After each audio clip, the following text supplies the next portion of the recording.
înceapă ploaie, să curgă și roaie, să sporească grânele, să umple pădurile și să crească florile în toate pădurile.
Veacul se oprește și privind-o se gândește cum să steargă înapoi.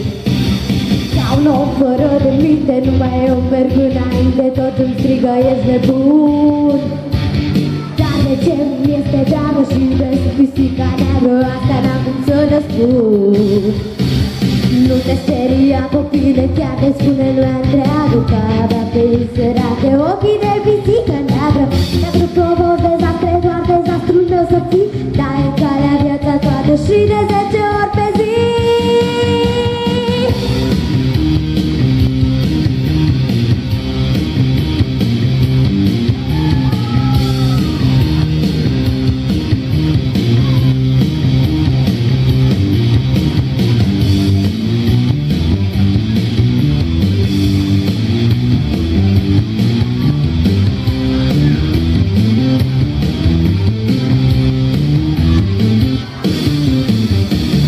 o pisică neagră, lumea înapoi alergă după pietre după ea.